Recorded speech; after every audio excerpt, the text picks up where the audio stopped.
Voilà, merci beaucoup, merci beaucoup. Ça, c'était nos partenaires. J'ajoute encore la salutation à la date d'Anniclette Lelo. 20 ans de carrière, ça continue à se fêter. La date d'Anniclette Lelo, donc 20 ans de carrière. Joyeux anniversaire encore. Et salutations aussi à Kevin. Non, Dami tout nous coûte beau, ça n'est pas cordon si que. Boubé, il peut bisauter. Tonio, il peut bisauter. Voilà, notre invité déjà sur ce plateau, l'habitué d'ailleurs de ces tranches matinales, l'éloquence. On dit, comment je vais dire, donc l'incarnation de l'éloquence, l'assistant politologue Emmanuel Mouengue. Bonjour et bienvenue. Bonjour à vous, monsieur Hervé. L'incarnation de l'éloquence, c'est un peu de trop pour moi. Non, mais ça fait bien. Ça fait plaisir d'entendre ça. Parfois, il faut être fier de ce que l'on retient de vous, de la part des autres. Voilà. Mais pour moi, le meilleur restera toujours Lambert Mende. Ah. Oui, je sais. Et je sais pourquoi je le dis. Je pense à lui fréquemment quand je vois, je revois encore ses prestations en tant que porte-parole du gouvernement. Bonjour à ceux qui nous suivent et c'est une fierté d'être parmi vous aujourd'hui. Voilà, notre thématique principale aujourd'hui, quel profil pour le prochain gouvernement. Mais comme vous le savez, nous allons quand même toucher quelques points de l'actualité. Mais c'est Emmanuel Mouengue, je vais toucher directement cette question parce qu'on venait d'en parler en coulisses. Procès Joseph Kabila, plus de 2 millions de dollars exigés par les avocats de la République. Ça choque les comètes mortels, ça dérange dans le public parce qu'on sait déjà l'issue de ces procès. Qu'ils soient payés ou pas, on connaît au moins l'issue de ces procès. Pourquoi y mettre encore beaucoup de moyens pour cela? D'abord, M. Hervé, je pense que vous avez abordé deux questions. Oui. Premièrement, les remaniements et deuxièmement, la question liée au procès. Les remaniements, on va revenir. Kabila. On commence d'abord par les procès. D'accord. Alors, 2 millions. J'ai suivi les réactions de la population autour de la somme demandée, l'interrogation que ça suscite, les réactions autres. J'ai aussi suivi la réponse de quelques avocats de la République tels que Maître Kabengele. Je pense, pour moi, à mon humble avis, que les 2 millions ne doivent pas faire objet d'un débat. Ça fait objet d'un débat parce qu'on est dans un pays où vous avez l'habitude d'entendre parler de détournement et consorts. Le seuil de pauvreté est extrême. Et quand on entend parler d'une somme en millions, c'est normal que ça suscite un débat. Mais quand on creuse dans le fond, je pense humblement que 2 millions, c'est très bien placé. C'est d'ailleurs moins. Pourquoi? Il y a 3 éléments à prendre en compte. Premièrement, c'est la portée du crime. La portée géographique du crime. Deuxièmement, vous avez l'intensité que provoque le crime en soi. Et ça se résume au chef d'accusation qu'on colle à la personne de Joseph Kabila. Il y en a plusieurs. Si on prend seulement la rubrique des crimes de guerre, vous verrez que dans cette rubrique des crimes de guerre, selon la Convention de Genève et les statuts de Rome, il y a plusieurs typologies de crimes de guerre dans lesquelles nous nous retrouvons aujourd'hui. Et il faudrait enquêter au cas par cas. Donc, M. Hervé, quand vous imaginez la dimension, vous visualisez la dimension du problème, la dimension des chefs d'accusation, ainsi que les faits qui s'attachent aux chefs d'accusation et le rôle que doivent jouer les avocats, et vous faites une proportionnalité à la somme demandée, vous confirmerez avec moi que c'est plutôt quelque chose de moindre. Mais M. Emmanuel Mouengue, je vous ajoute cette question comme ça, vous allez détailler les tout. Vous savez bien que déjà, le procès a commencé, la partie accusée ne s'est pas présentée. Et ça veut dire que ce procès finira par une condamnation, c'est-à-dire un jugement par défaut. C'est-à-dire, avec un jugement par défaut, qu'est-ce qu'ils vont faire les avocats pour aller chercher quoi? Parce que les accusations sont là, on les connaît tous. Mais la personne qui devait venir se défendre, ou ces mandataires qui devaient venir défendre, ne sont pas venus défendre. Donc il n'y a pas à prouver, il n'y a pas à chercher des preuves, il n'y a pas encore à aller creuser, je ne sais pas où. Il y a les éléments qui sont là. Personne ne viendra pour se défendre, donc on connaît déjà l'issue. Pourquoi demander tout cet argent pendant qu'il ne vaut même pas déplacer de Kinshasa? Monsieur Hervé, vous savez, l'absence de l'accusé ne traduit pas son innocence. Parce que vous avez dans le code judiciaire militaire les articles 326 et 327 qui vous parlent de la condamnation à défaut. Vous pouvez avoir violé une femme, il y a toutes les preuves qui vous accusent, même votre ADN, mais vous n'êtes pas présent. Vous êtes condamné. À défaut. Mais oui. Vous êtes condamné sur base des preuves. Vous avez une condamnation par défaut. Moi, je me demande, qu'est-ce qui empêche M. Joseph Kabila de venir à Kinshasa? Puisque ses communicateurs ont dit qu'étant Congolais, il a le droit de se promener partout où il veut. La justice l'appelle, c'est la moindre des choses, il devait répondre. Mais même s'il ne répond pas, cette question est réglée par les droits. Revenons aux 2 millions. Oui. Vous prenez 2 millions de dollars tels qu'exigés par les avocats généraux de la République pour 7 cabinets d'avocats. Et dans les 7 cabinets, la moyenne statistique des avocats par cabinet est de 7. Quand vous divisez 2 millions par 7 cabinets, ça vous donne 285 000, plus ou moins, 285 000 dollars américains par cabinet. Et si vous prenez la moyenne telle qu'est présentée par Maître Kabengele et de 7 avocats par cabinet, ça vous fait par avocat 40 000 dollars. Pour cette question de la République. C'est quoi le rôle d'un avocat général? Parce que beaucoup de gens ne comprennent pas. L'avocat général de la République fait le même rôle qu'un militaire. C'est comme si vous me dites, ça sert à quoi à ces avocats d'aller défendre les intérêts de la République? Poser la même question aussi aux militaires, ça sert à quoi d'aller défendre les intérêts de la République, sachant que les gens meurent au combat? Mais les avocats de la République... On se pose cette question parce qu'ils sont en train d'évoquer le caractère... mais bien sûr. Le caractère dangereux de ces... Prenez en compte les chefs d'accusation colportés contre la personne de Joseph Kabila. Vous trouverez qu'il y a le complot à l'intérieur. Il y a l'apologie du terrorisme. Et vous savez ce que c'est le terrorisme? Des attentats répétitifs, comme on voit avec les ADF et les M23, et qu'on sort même avec l'État islamique dans le monde, ce qu'ils sont en train de faire. Alors, quand vous avez un homme poursuivi pour tous les chefs d'accusation, admettons que réellement il est dans cette pratique, vous pensez que les avocats de la République sont en sécurité? Non. C'est un procès qui colporte des risques aussi aux personnes qui défendent la République, au même titre que les militaires qui défendent la République sont soumis au risque de mort, c'est au même titre que les avocats de la République sont aussi soumis au risque de mort, puisqu'ils sont victimes. Des potentielles victimes d'ailleurs. Alors, on peut continuer avec cette affaire pour que vous mesurez, parce que j'ai parlé aussi de la portée, l'intensité du crime, dans sa portée géographique. Prenez les statistiques des régions occupées par les M23. Vous avez Massissi, qui est de 4734 km, vous avez Rutshuru, 5327 km, vous avez Goma, 75 000 km, et ça qui est pour plus ou moins 10 à 15 000 km. Si vous prenez 15 000 km pour ça vous donne un effectif de 10 151 km occupés par les M23. Et dans ces kilomètres, ces régions occupées, il y a eu des crimes et des violations graves des droits de l'homme et des crimes de guerre, qui sont des entorses aux us et coutumes pratiqués en période de guerre. Donc, l'enrôlement des enfants, le viol et tout ça. Vous prenez les statistiques que j'ai avec moi, seulement prenons parmi les crimes de guerre, là on entre dans un seul chef d'accusation, on prend le viol. Novembre 2022, Amnesty International vous donne 66 cas de viol des femmes et de jeunes filles. Février 2023, vous avez le Conseil pour la protection des droits de la femme et de l'enfant qui vous donne des statistiques de 100 femmes violées. Septembre à novembre 2024, vous avez 125 cas de viol. Et je ne suis pas encore entré sur les statistiques des enfants soldats enrôlés. Je ne suis pas entré sur les statistiques de la torture, des crimes de torture, qui sont des crimes de guerre, des crimes contre l'humanité. Avec des statistiques comme ça, vous devez interroger au cas par cas. Nous avons plus de 50 000 déplacés externes au Burundi. En interne, nous avons pratiquement 6,9 millions, 6 millions plutôt, 9 000 et quelques déplacés internes. Et tous ont subi les affres de la guerre.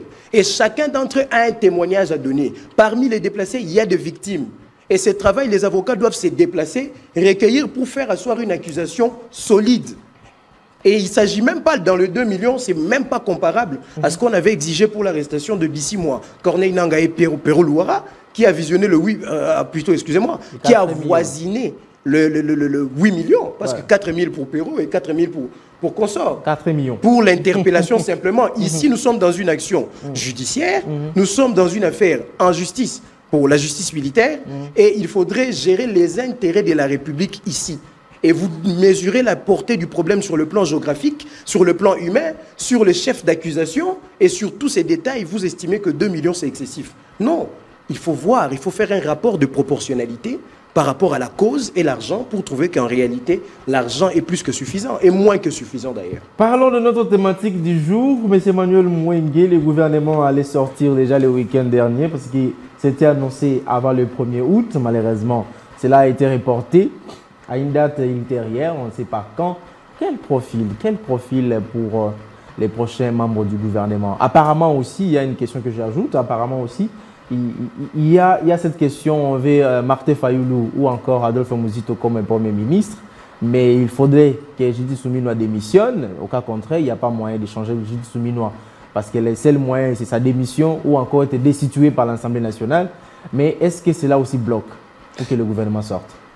Profil et blocage par rapport à la primature.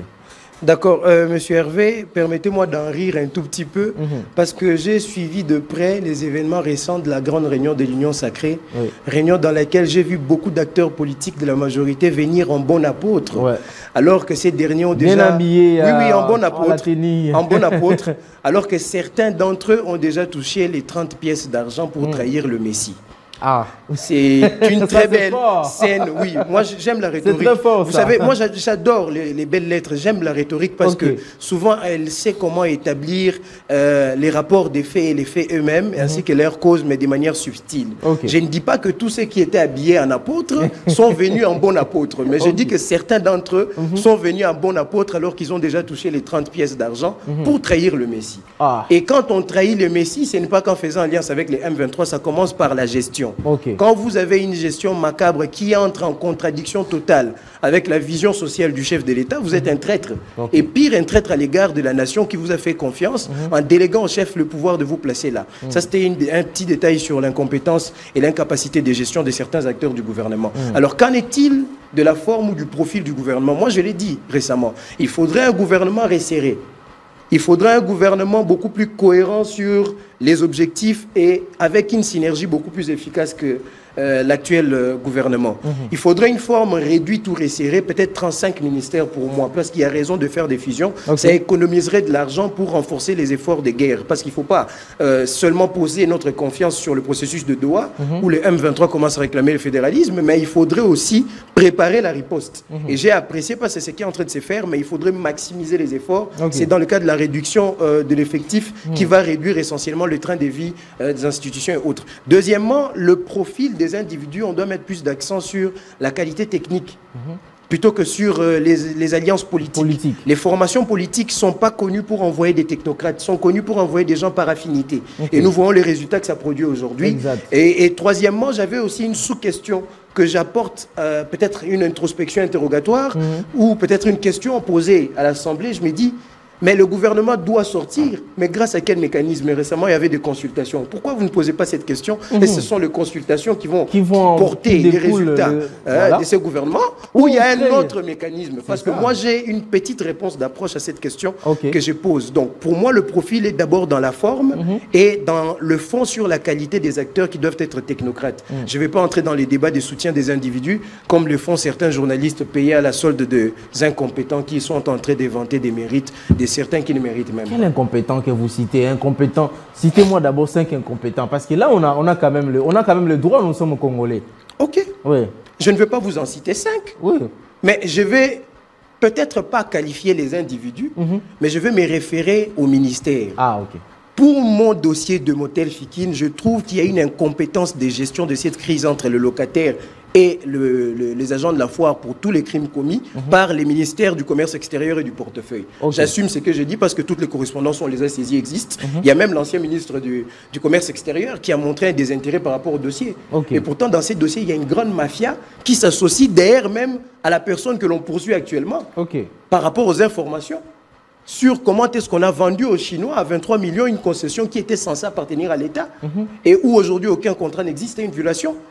Et un droit privé aux habitants qui devait en hériter de ces maisons puisqu'il s'agit des maisons de l'ONEL. Falsification de documents, falsification de certificats, corruption et tout ça, quand on alerte les autorités, ils ferment les yeux. Les deux ministères, à vous de chercher les acteurs qui sont là-bas. Il y a une mauvaise gestion de cette crise. Deuxièmement, vous avez cité commerce extérieur et oui, je ne cite pas les individus, à vous de le trouver. Deuxièmement, vous avez le ministère de la Justice. Plutôt de la jeunesse. Rien à dire là-bas parce que j'ai tout dit. Je suis passé ici à plusieurs reprises. Dire que vous êtes incompétent en ce qui concerne les charges qu'on attribue à votre fonction ne signifie pas que vous êtes idiot. Ça signifie qu'il y a une incompatibilité entre vos capacités intellectuelles et les enjeux qui constituent l'exercice de vos fonctions. Peut-être que vous serez bon ailleurs. Et sûrement que vous serez bon ailleurs parce qu'il n'y a pas un individu inutile, même un faux est utile. Genre et famille peut-être parce que c'est une dame. C'est pas parce que c'est une dame qu'elle sera compétente, genre famille et enfant. Il faut quitter cette conception de choses. La compétence n'est pas attribuée à un sexe. C'est un état d'esprit mental, c'est l'ensemble des facultés intellectuelles qui se reflètent dans les résultats des efforts intellectuels fournis. Et si vos facultés vous poussent à produire des efforts qui ne donnent aucun résultat consistant, c'est qu'il y a incompatibilité entre la fonction que vous occupez et vos facultés intellectuelles. C'est une raison de dire qu'il y a incompétence, ce n'est pas une insulte. Allez dans les petits débats des rues d'insultes. Donc, voilà le problème qui est là. C'est là que moi j'ai cadré la forme, le profil du gouvernement. Et c'est même au nom de cette incompétence que je traite certains d'entre eux de bons apôtres. Une expression française qui instruit la personne qui vient en peau d'agneau alors que c'est un loup et un prédateur à l'intérieur. Et je souhaite que le remaniement soit un remaniement sanction, s'il vous plaît. Donc même sanctionner ceux qui sont là. Un remaniement, que le chef de l'État se souvienne du jour où il a parlé au chapiteau, là, à l'Assemblée nationale, pour dire à l'Union sacrée qu'il était seul au front, alors que derrière lui, il y avait des gens qui jouaient déjà leurs calculs politiques. On a vu, on sait qu'ils sont. Après cette assise-là, on a même vu les gens de l'ARSP aller recruter les gens pour l'armée. Donc on doit... Qui n'aime même pas les rôles. Oui, le sursaut patriotique, on doit vous l'inculquer. Alors que vous avez des fonctions qui vous amènent à être des hommes d'État. C'est honteux et on ne veut plus de ces types de personnes. Et vous avez les moyens à votre disposition. Mais oui. La deuxième question que j'ai posée, c'était par rapport... on est en train d'évoquer que Martin Fayoulou serait proposé Premier ministre. Mais Martin Fayoulou exige qu'il y ait dialogue par rapport à cela. Peut-être, n'est-ce pas le cas qui a provoqué ces blocages les week-ends, parce qu'on entendait vraiment les gouvernements les week-ends, mais ça n'a pas eu lieu. Non, M. Hervé, moi j'ai ma théorie là-dessus. Dernièrement, j'avais dit sur ces plateaux que je doute que Mme Souminois quitte comme première ministre pour l'instant. Oui. Parce que je pense jusqu'à présent qu'elle a une capacité symbolique qui fait allusion à la représentativité féminine. Je doute que le président change cette femme pour un homme alors qu'elle n'a pas... Je ne crois pas qu'elle a fait une année. Peut-être une année, je pense peut-être, mais de manière aussi brute, je ne pense pas. Mais si on devait la changer, ça serait pour une femme, et moi je pense qu'Aïko Thérèse. C'est une hypothèse. Ah, si on change pour une femme, ça sera toujours pour une femme, pas pour un homme. Ah, okay. Déjà, c'est exclu Fayoulou et Mouzito. Et ce n'est pas parce que Fayoulou et Mouzito ne veulent pas intégrer le gouvernement, peut-être. Bon, je ne pense pas à Mouzito, parce que Mouzito est disponible. Je ne pense pas que c'est parce que Fayoulou pose les conditions qui nous ramènent au processus adopté par les prélats catholiques qu'il faudrait dire que c'est ce qui bloque. Parce que ce n'est pas nécessairement dit que quand on fait allusion à un premier ministre de l'opposition qui serait envisagé, que c'est essentiellement Martin Fayoulou. Il y a plusieurs qui peuvent prendre la place. Mais je ne crois pas aussi que Martin Fayoulou sera dans ce gouvernement parce que la conditionnalité qu'il exige à une sortie de gouvernement ou à une unité nationale qui passe par les dialogues, les dialogues selon le format des prélats catholiques n'est pas accepté par le gouvernement de Kinshasa. Et moi non plus, je ne peux pas accepter ça parce que ça, c'est ouvrir une porte aux belligérants. Pour qu'ils puissent revenir, c'est saboter le processus de Doha. Donc vous créez un raccourci pour qu'à Doha on dise non, tout ça, ça a été résolu en interne entre nous.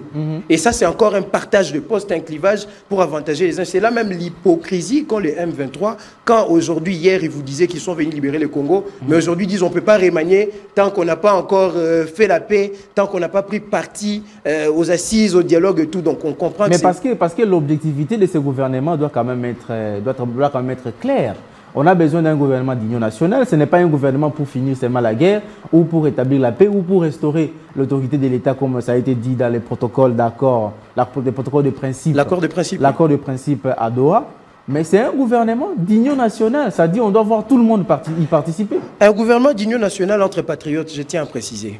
C'est ça qu'il faut retenir. Le processus de Doha gère les questions liées à la guerre avec les M23. Et le gouvernement d'union nationale a un autre cadre que celui-là. Il ne faut pas mélanger les choses. Et leurs intérêts sont traités là-bas. Ce n'est pas traité dans les questions de remaniement. Ça, je crois qu'il faut qu'on soit clair là-dessus. Mais ils sont aussi politiques. Oui, ils sont politiques armés, je précise encore. Ils sont politiques armés.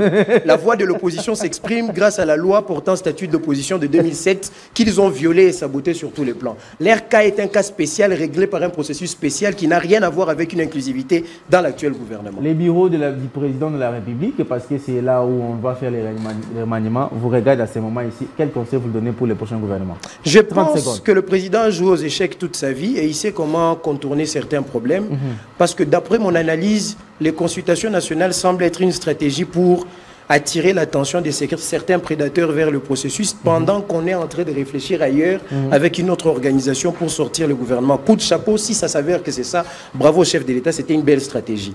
Alors maintenant qu'il y a eu un processus spécial qui a conduit à la sélection des candidats favorables aux postes gouvernementaux, tout ce que moi j'espère, c'est que ces bureaux a travaillé avec sérieux, qu'il n'y a pas eu des rumeurs de clientélisme comme ce qu'on a entendu quand le conseiller Béran faisait. Certains disaient qu'ils ont été approchés, tout, je ne confirme rien.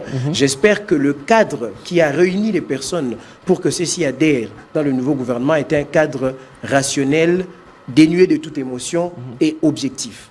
C'est tout ce que je peux dire parce que ni moi ni vous, nous savons par quelles circonstances on a conduit à la sortie d'une liste où cette liste nous sera présentée et quelles sont les circonstances qui ont conduit à la présentation de la dite liste. Merci beaucoup, monsieur Emmanuel Mouenge. Lorsque je dis l'incarnation de l'éloquence, je crois que j'ai raison. Mais moi, je peux plaider pour le retour de Lambert Mende au poste de la communication. Hein. Ah non, non, ce monsieur me manque beaucoup. On tourne la page, Jovier. Je dis merci au président du parti politique et le républicain, les poètes de sa génération, il s'appelle comme ça, mais c'est Christophe Kayombo, qui lui évoque toujours les 3 problèmes qui régorgent la République démocratique du Congo et les erreurs que commettent les chefs de l'État, notamment le manque de leadership, le casting et aussi le patriotisme. Donc plusieurs personnes n'ont pas le patriotisme qui sont sélectionnés dans le gouvernement. Alors le chef de l'État doit peut-être revoir, en regardant, en écoutant les conseils de Christophe Kayombo, de toucher sur les bons castings, les bons leaders et surtout les patriotes. Merci à toi Richard Vouidi, Jonas Minga, Christian Bakabika. Merci également à César Bassaï. Merci au directeur des programmes Tristan Énergie Lelo. Merci aussi à toute l'équipe technique et monsieur Charles Mouzadi, les livres. Un grand merci. Merci également au patron de la PS Télévision, le coordonnateur et concepteur de cette tranche matinale, monsieur Patrick Ngandou Chioyo. Un grand merci aussi à toute l'équipe. On se retrouve mercredi avec les mêmes plaisirs, mais demain, retrouvez Joseph Kaloupala et toute l'équipe. Ciao.